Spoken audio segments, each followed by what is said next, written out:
Hello, everybody, and welcome to Respect the Line. You got your co-host, Danny Catullo. Matthew Taylor's out today for the time being, but I poked and prodded and brought Michael out and said, we need to post something today. We need to talk to the people. Too many times people are asking me, when's the next one? Let's go. They want to talk Didn't about take much prodding. You're like the easiest person to call up and say, hey, do you want to do something bocce? You're like, yeah. You're like, I'll put down my paintbrush. I'll put down my waiter's pad. I'll walk out of the restaurant. I'll come do it. Sure, you're in. Yeah, fuck that place. Oh, man. It just like it just feels like there's so much to talk about bocce-wise. Like we were putting the schedule together today and just like trying to think what we wanted to hit on. And I feel like we're probably missing like 6 or 8 topics today. So apologies if we don't get it out, but we will be taking calls at the end. So if there's something you do want us to touch upon that we haven't yet, please call us or write in the comments. We want to talk about it. Want to make sure you get your due. But just like some big weeks of bocce that we've had. But I really want to talk about one of the best games that I've watched. It wasn't just play-wise. The announcing, the camera work, the club, the singles match between Anthony LaBarbera and Jose Bato. That was now 3-4 weeks ago. I mean, just absolutely amazing. I remember I called you right after you were done. Like I don't even know if you actually turned off the camera yet. And I was like, oh my God, like that's televised bocce. That was just an absolutely epic event. And I don't know about you, but it just feels like Anthony had him. I mean, it just was like a ball or two. And Anthony had him. It's an incredible thing from Jose. It seemed like he was like losing the whole game. It felt like Anthony was winning the whole game and somehow Jose still won. Yep. That's what happens to like just great teams, great players. It's like find a way to win. But what we saw, Michael, and this is something that like in before, okay? So when I first started playing bocce and I hear about the stories and I hear about dominance, what you rarely get to see if you don't have the games televised and with the cameras that we're able now to use, we're able to see the actual emotion on Jose's face, like the little bit of nervousness that was coming forth, the little bit of pressure that was coming. And I've heard through stories that Jose feels pressure too. And then, some people will talk about these times or these frames and these balls that Jose was frustrated. And then there's also the mythical Jose that never loses. And that people say, oh, he doesn't make mistakes. He doesn't miss balls. He doesn't get nervous. But we got to see all of that during this finals game. We got to see all that emotion, all the strategic work. And it was really like 2 grand chess players playing against each other. The body language was different, right? Yeah. Normally a Jose game, he's like, I don't know. He's just slow and steady and relaxed But this, you saw a little bit, not concern, really, or like, not nervousness, not concern. It was just like mentally he had to take it to the next level to be like, okay, I'm not gonna, not that he overlooks his other opponents, but he's like, I'm not gonna be able to just, skate through this one. Like he was locked in. And there were points in the game where he did look worried. And you could see him adjusting his, I saw Jose do something I've never seen him do before, which you'll see a lot of players do it, but I've never seen Jose do it. He was standing in the back after he missed a shot. He was standing in the back going like this, like with his wrist, like the motion of like throwing the ball straight. Never seen him do that before. Well, and we got to catch that on camera, and it was what I also liked about it. I know I was just like so happy with the broadcast was that you were calling it out, and you had some experts in the booth with you, and there was a couple times that like Leo was like, no, he didn't mean to do that. Because we've been in the booth together doing games of his, and I've seen a lot of people do commentary on Jose, and there's probably too many times where someone will say, oh, he meant to do that. He meant to throw the pill this way, or he wasn't shooting an either or. He was just shooting ball only, or he was just shooting pill only. And he kind of gets away with it because his lack of emotion. That's like, you have to really fine-tunely look for it. And to have like that also now, like you've done so many of his games, you're able to tell the difference of, how does he look during certain games and certain situations versus that one. And then to bring in color experts like Leo and others that were able to kind of give that extra nuance to it. It was like a really great 340 version of Bocce that we don't always get to see. And I mean, so many people were at home just like, they won the second game. They won the next one. They want Anthony to win just because of C. I know he took the flight, but man, I thought we were getting a second game. But so how close are we now? So okay, great game. For those that haven't watched, I would say go back. I know I'm still trying to win the most popular video out there for BBN, so it's going to be it's hard to drive people to it, but you can go watch the broadcast. Right? Actually, I posted it as an individual game. Let me check right now.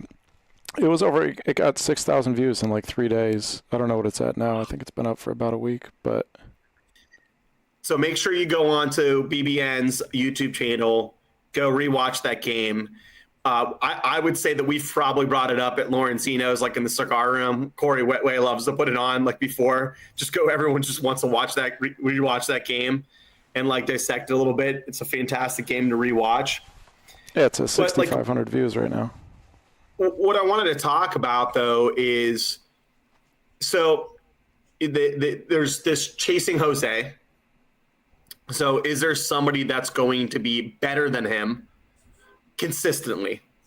And so, Anthony, and I feel like there's been others, but Anthony right now just seems like he's the closest to Jose from a skill and strategy standpoint, and where you could start to see that's the potential of like Anthony could take over at some point. Could he take over?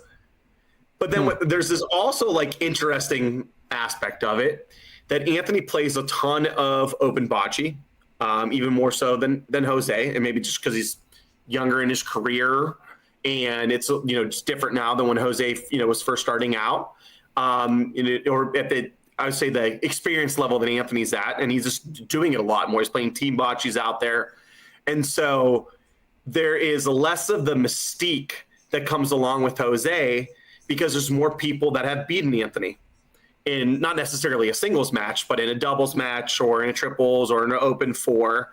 And so as Anthony continues to get closer and potentially take over, maybe, I see more and more bocce players probably feel like, oh, they're getting closer to Jose. So like, not only is someone chasing Jose, is my question for you, but is the field starting to catch up a lot more too? Do you feel like just the overall talent has gotten that much better? For sure. I mean, Jose came to the U.S. a little over 20 years ago, I think. And I mean, I've definitely seen it. So I've been playing tournaments since I was, 16, 17 years. So whatever that is, 2008 or whatever. Even, especially in the last 10 years, the level of competition, it's accelerating. So in the last 5, I'd say in the last 2 years, it's been the same level up as you saw maybe in the last 3 years as in like the previous 10. But the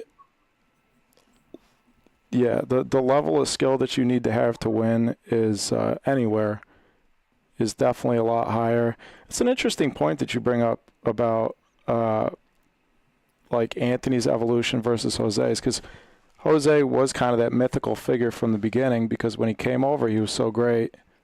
And then he was like this. Part of the mystique to it was that he was like this international, world level competitor when that seemed less accessible, at least to me. That was like the international play wasn't something. I don't know, for some people for a lot of people this isn't the fact. Like people like Leo Gennady or people from clubs like that have been competing on the international stage, that have had that access for decades. But to me, and I think a lot of other players in the Northeast, that was kind of always just like this completely separate thing. Whereas like we have no idea how that works, and like wouldn't even know the first step towards like trying to qualify for. Maybe this is just me, but it was just like another world. And so No, Jose I being, think it's a popular opinion. so In the Midwest, Northeast for sure. So Jose being a part of that world and then coming into our world and dominating, yeah, he was like a mythical figure.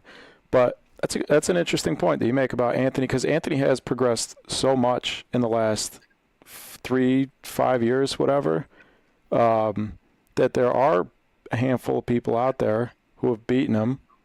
There's a lot of players out there who have beaten him in the past, right? And maybe he's at a point now where they wouldn't be able to beat him now, but you kind of see that evolution and see that it's possible for somebody to get up to that point where they can be like consistently competitive with Jose. Yeah, I think it's a great thing for the sport. Yeah, that's interesting when you frame it that way. It's real. You could touch it, and I would say that when Jose was dominating singles play for so long in the States, it just felt like there was like no one that's going to touch it. Like it it looked like a different form of the game. It was the different strategy. It was not something that we could be able to kind of bridge the gap. And then, the Anthony being able to do what he has, and it's no small feat. It's absolutely no small feat. And the work that he has put in that has come to fruition is like, I mean, he put the freaking time in. He was always putting time in, always learning.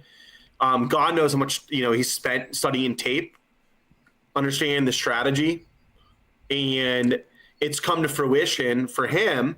But it just feels a lot more attainable. When maybe it's not attainable. For myself and for others, maybe we'll never put in that time or that work or never have that skill set. But just the fact of the way that Anthony has ascended into being, I think, to me, it's like he's to me, like I'd put him firmly he's the number 2 PRV singles player in the country in the United States. I just think that consistent. It is not that Hunter can't beat him. It's not that Nick Emo can't beat him. It's not that anyone else. Natali or I've seen him lose. It's not like he can't lose. It's just for me, he's number 2, and what makes him number 2 for me is any of those other guys that I just mentioned. I still give them less than a 5% chance, less than a 10% chance to beat Jose. And with Anthony, I just feel like strategy-wise and what the tools that he has in his box, he just has a much higher shot. It might be 50-50 almost, depending on the courts. I don't know if we're there yet. Maybe 40-60, maybe 30-70, but yeah. What I wonder is, so Jose has been head and shoulders above everybody else for forever, right? There's everybody else, and there's the great players among everybody else, but then there's Jose, who's just like I said, head and shoulders above everybody else. It's inevitable that eventually somebody's going to beat Jose, right? Unless Jose just stops playing. But the guy's dedicated. He moved to the U.S. to play bocce, right? He's dedicated his life to it. His biggest dream is that one day it becomes an Olympic sport. So I don't think he's going to stop playing anytime soon. I think eventually somebody's going to beat him. And whether it's because of age or the level of competition or whatever, like the rest of us, maybe not the rest of us, but some people are going to catch up to him. I wonder if then the next evolution of that. I wonder if the future looks similar, where we have another player that surpasses him and is like the next Jose, or I wonder if the top level of the sport becomes more competitive, if there's more players that are up there at the top, you know? Yep. And we have a lot of topics, so let's just.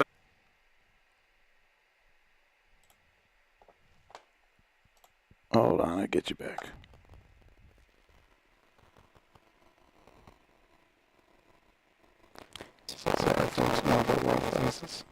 You there, Danny? Yep, I got you.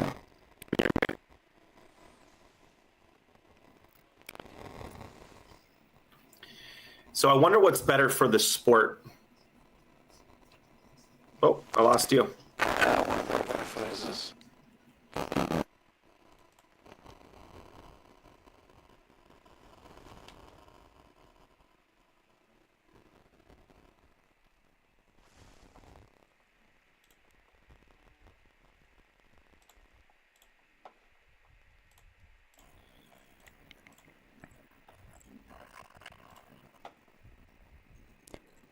All right, we're back again. Hopefully for good this time. Sorry about that, folks. So I wonder what's better for the sport. So, like in a similar vein to golf, is it better for there to be one, or 1A and 1B, where someone is dominating, or is it better for the sport if we have 5 to 6 to 8 personalities that can all potentially win? And we're specifically talking about singles PRE right now, and open, but singles specifically. Like, is it better for there to be 5 or 6 people that could win at any given tournament if everybody entered, or is it better for the sport for there to be a mythical-esque figure? That's a good Jose question. Botto, because Jose Botto gets talked about at probably every bocce player's dinner table at some point, or is in a conversation. They searched up on their iPhone in their past history. They've talked about Jose Botto. With 5 or 6, it wouldn't be the same. I don't know. Maybe that's a question for call-ins later. What do you guys think at home? Is it better to have, and there's different ways to look at it, right? From an audience standpoint, from a competitive standpoint. I don't know how else you look at it, but there's got to be a couple different ways to look at it. Yeah, it's going to be even more interesting as we start to put these numbers up when it comes to our YouTube ratings, because when their tournament has Jose in it, the ratings go way up. It just happens. Mm-hmm. You put his name into the tournament, it's going to make the ratings go up no matter what type of tournament it is. He attracts a global audience. We have people that tune in specifically from other countries to watch him play. Yeah. I don't know. I think there's going to be a lot of different factors that contribute to the growth of the audience in the future, and we'll talk a little bit more about that later. But it's we're at a very interesting point in this sport right now, overall, especially in this country. Yeah, it's fun. It's fun to be around. Yeah. All right, so you were just in Kansas City. So yes, for the triples tournament for the FACE. This is what, Fighting Autism Collaboration Empowerment, or Foundation? Yep. Foundation for Autism Collaboration and Empowerment. Foundation founded by the Libertos, John and Sabina, or Savina rather. John, for those that don't know, John is president of the USBF as of last year. So they have a son, Tommy, who is, I think he's 10 years old now, was diagnosed with autism in 20... Is that you? Yeah. In, I think 2017 or 2019.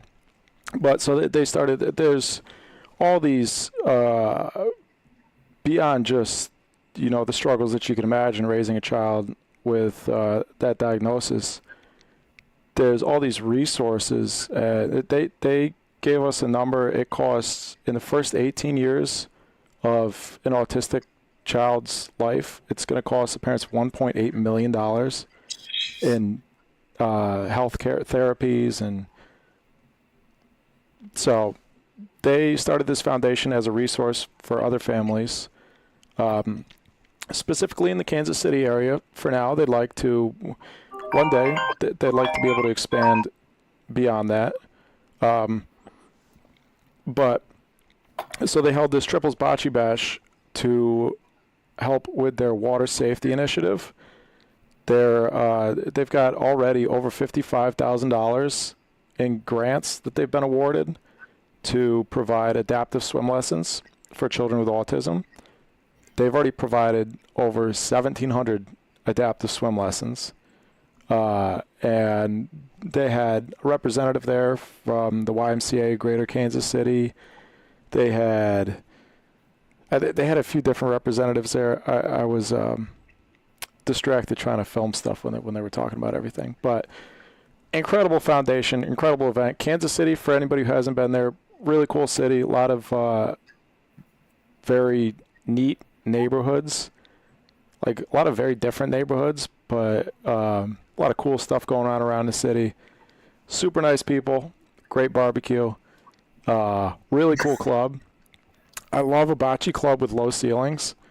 So I had, if anybody's ever been to St. Louis, similar to that, probably maybe 15, 12 foot ceilings probably. Just felt, you walk in and it smells like lingering tobacco smoke. It just smells and feels like an old Italian club, but with the beautiful 73-foot Coglione courts. Incredible courts, just resurfaced 2 years ago. They got 4 of them there. They got a dining hall. They got, the bar, of course. And it's set up really nicely with the space around the courts because there's plenty of room to comfortably watch games. There's no court where you can't be on a fence watching. There's benches around. It's an awesome place. Great. Really awesome place. Yeah, I've heard that it's like one of the best viewing courts, like to go to and view and watch games. Yeah. That, like you said, there's like you can always sort of find a good seat, no matter which court's on. That's not the case in every bocce club. Really well laid out, and they're actually looking at possibly moving to another location, an even better location, and doing like a palazzo type thing with a restaurant and I think more courts in a different neighborhood. So I don't know if I was supposed to say that or not, but I did. They've been talking about it it feels like a little while. Yeah, so. I don't think it's anything definite at all, but I know that's like something they're looking into. Nice. Well, there was I heard it was pretty long. I was trying to watch, and then it got really late. So yeah. Triples takes a fair amount of time, eh? Yeah, so it was triples with a rotating person. So there were 2 on the court at all times, and then one person. You sat out every third frame, which was interesting. Never done that in a tournament before. 25 teams in the open division, 12 teams in the women's division, $6,000 open first prize, $3,000 women's first prize. Got a lot of sponsorships to help with the foundation, raised a ton of money. Just a huge success. To your point, the women's, so we actually missed the finals in the open division because we had to go hop on our plane.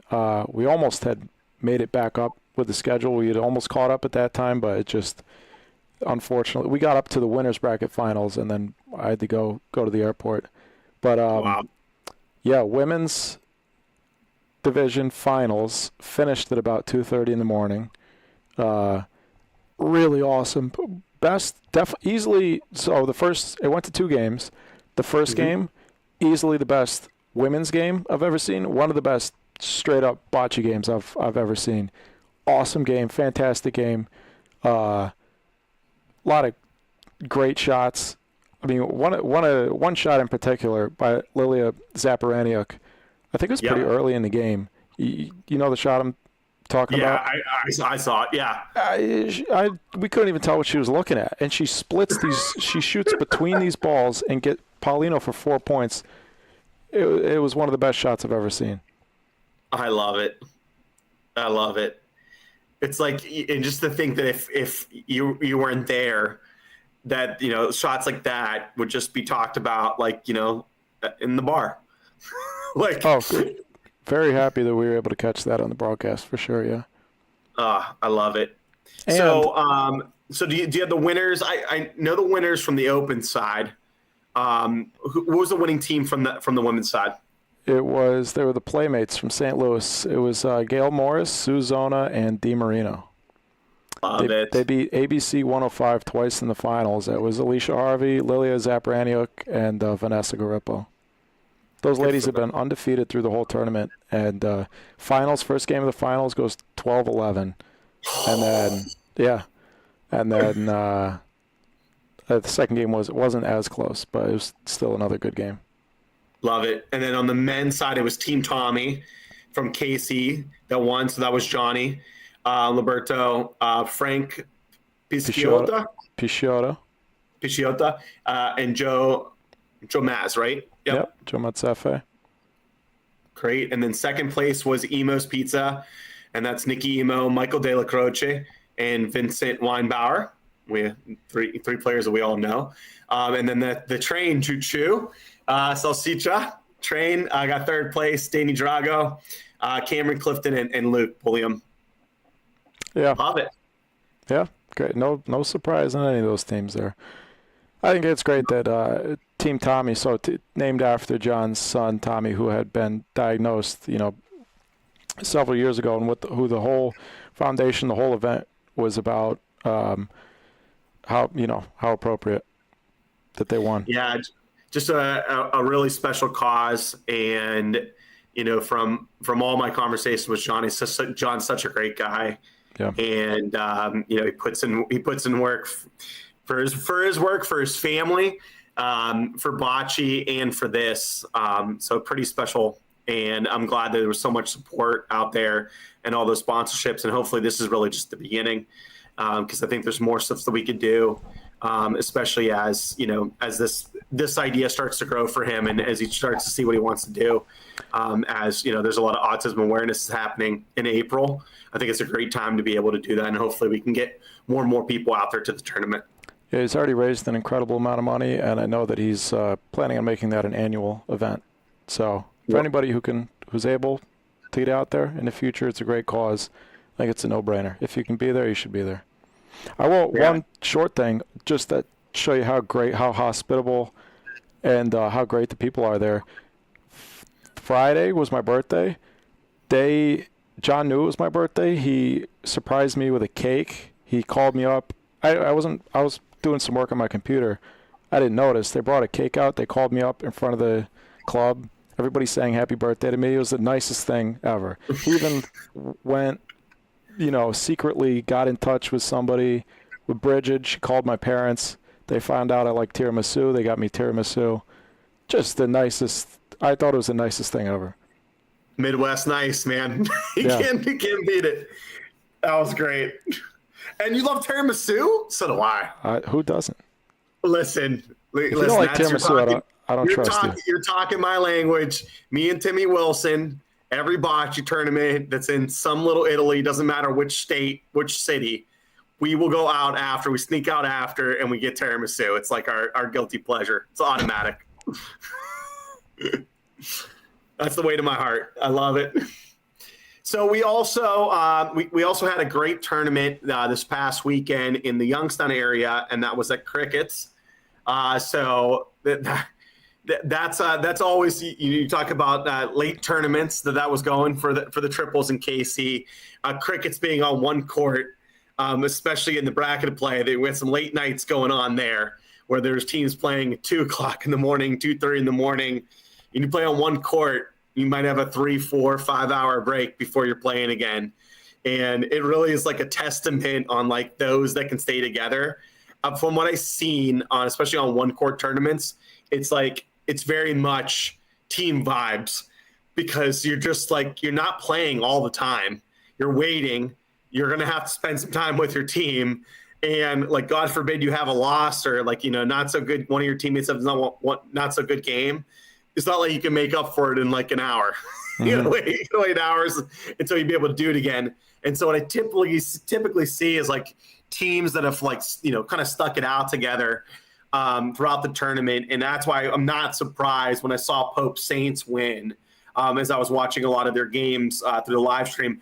I wasn't able to go out to Kansas City. Would have loved to. Didn't play at Crickets. I was out of Napa Valley, so I was just sipping on wine, watching bocce. Oh, life is tough, Danny. Yeah, it wasn't tough at all. It's like, like just chilling out, eating my charcuterie, my dried meats, drinking my wine, and watching out of Kansas City and watching the Crickets. And Dante DeLisio, Tim Wilson, Chris Chim, no longer Kentucky Chris. Now it's Ashtabula Chris.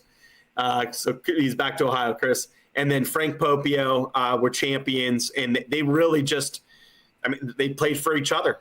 Undefeated champions. They had some moments, where if they were struggling in the middle of the game, where they just like turned it on and they were playing very loose and happy. And they were like just shrugging off misses from rolling in, from hitting. And again, not surprised that they made a run all the way to the finals and to win. They beat Mayfield Smoke Shop, and that's Billy Batters, Doug Carter, Pino Rosati, 3 guys up from Cleveland. They play with my buddy Corey Whitway from Farrell, PA. Now lives in Austintown, and they put a heck of a run together too. They had lost their first game on Sunday and had to drive through the losers bracket to make it all the way back to the championship. And they beat Bulls Tavern, which was 4th place, Nick Cap, Nicky O, Levi, and Bubba. And 3rd place was BSB. And that was Anthony Cap, of course, Taylor, and Stewie. And for their teammate for the Crickets tournament was the Mike Murray. So got to play with them for the first time and got 3rd place. How is it that BSB doesn't have a consistent 4th? Well, I think that on this particular one, Triv couldn't play. So, there's a couple reasons. Would you say he's their 4th man? Triv for this year was their 4th man, but there was tournaments that Triv had already won in the past. Or, so like that also can sometimes, like a BSB won with somebody else. And that may have made a difference where it's like, okay, we already won this tournament with somebody, we want to run it back, as opposed to playing with the same team the whole time. Mm-hmm. There's something to be said for that in any tournament. A team that hangs out when they're not playing, and teammates that will hang out with the team when they're not playing, as opposed to guys who just want to, play their games and then go do their own thing.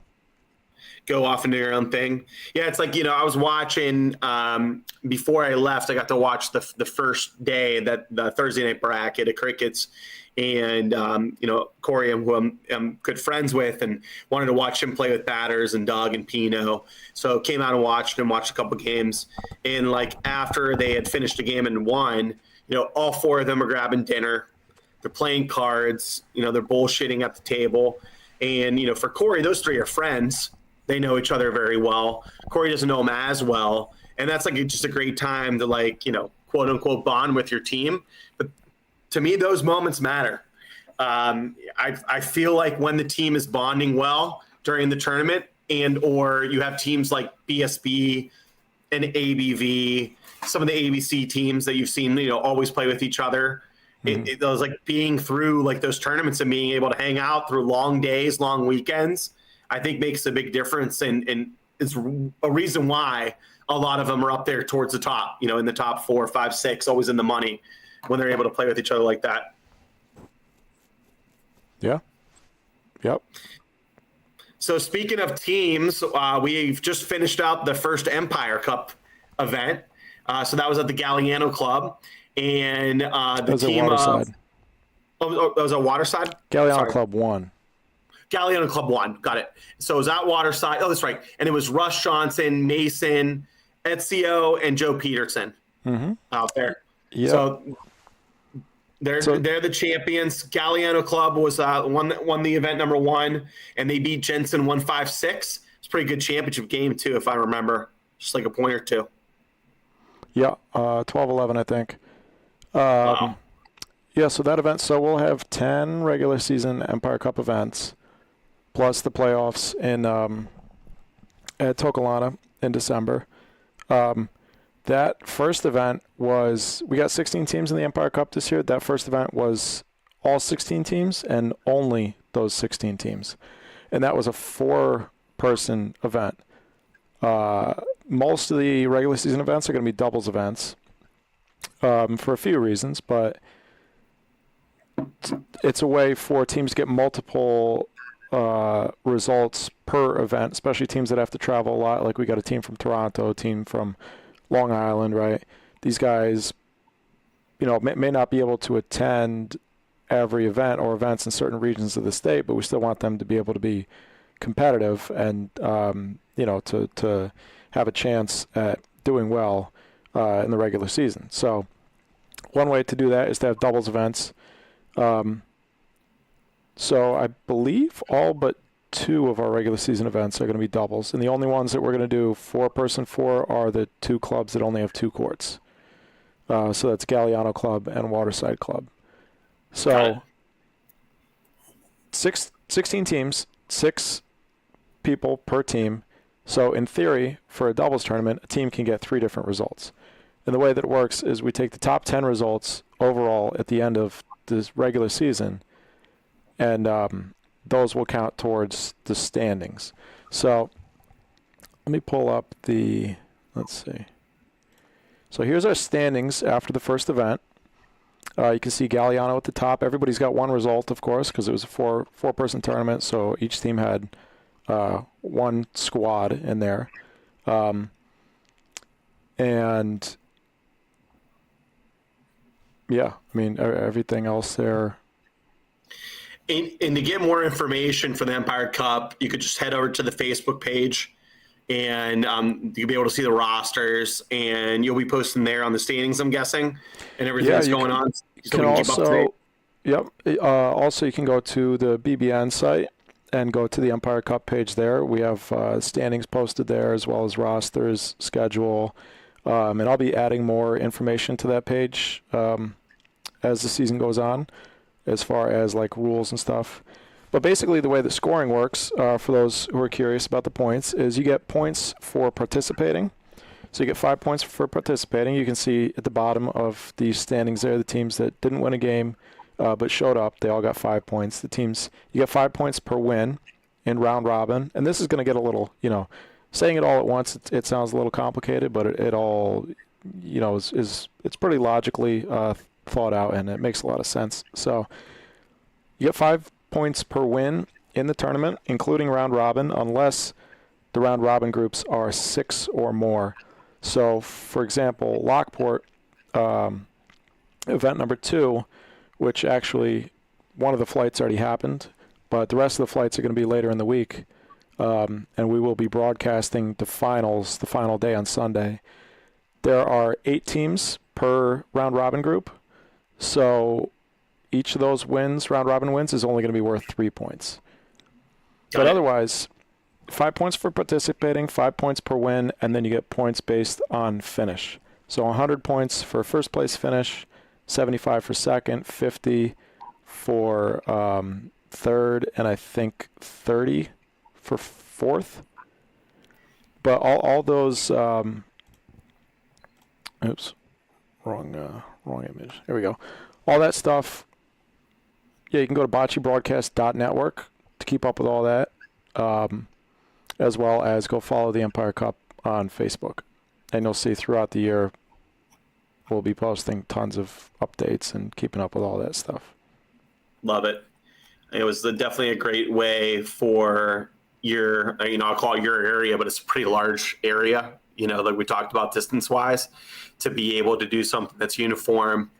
And, just going from that, which is like, one evolution is we're coming up with these,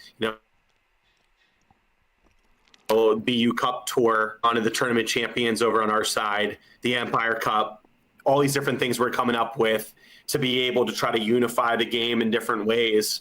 Why don't you talk about, your big announcement, and, Bocce is what we call the next evolution in Bocce. I think I can see on my screen, the Wi-Fi's shit in the bed for some reason. It'll probably come back in a second again. Yeah, it's coming back now. I don't know why it's doing that. Yep. Let me look on my phone, see what it looks like. Yeah, it's glitching. All right, I think it's... no. It's Elon Musk. Yeah, probably. It's Wi-Fi tariffs.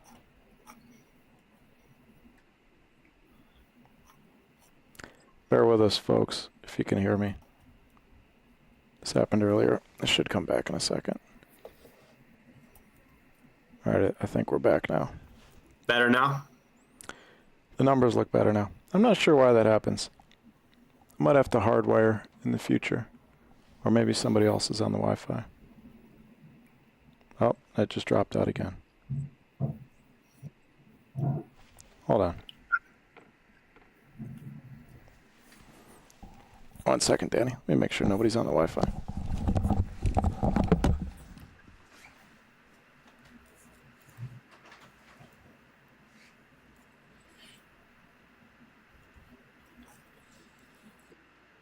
Got it.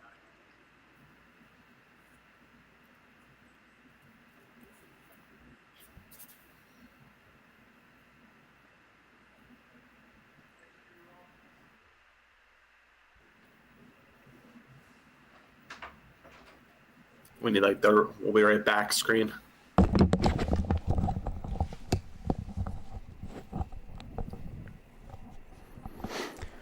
Well, this is annoying, Danny.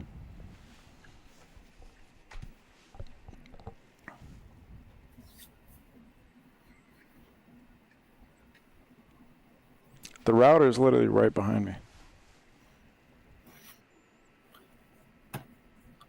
Well, we can't fix the internet. I mean, in theory, we can. Is it better now? Now it's jumping all over the place.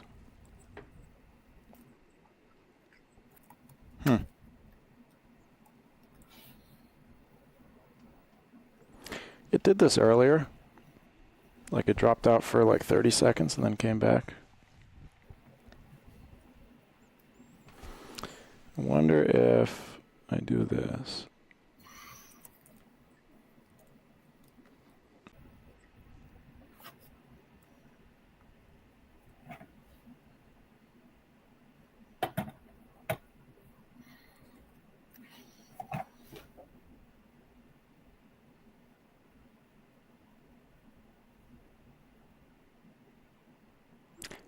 I mean, I think it's back now.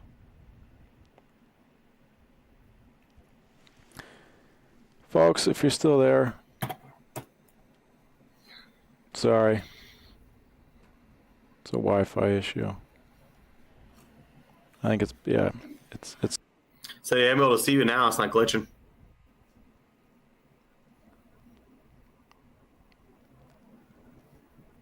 Yeah, like it's back now. Is it better on your side? Yeah, it's back now, but I'm just waiting to see if it drops out.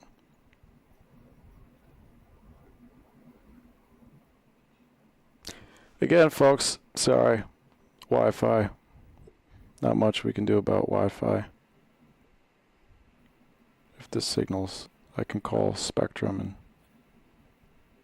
complain, but what are they going to do? All right. We'll just fight through. Oh, it went away again. It's like coming back and going away. No idea why. You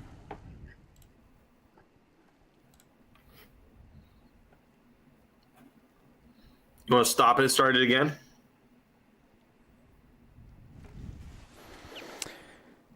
I could. Might have to.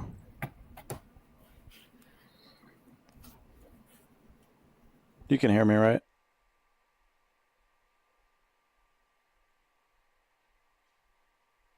I can hear.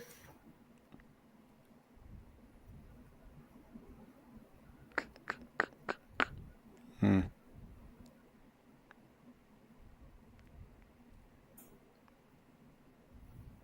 just looking at the signal level bouncing all around.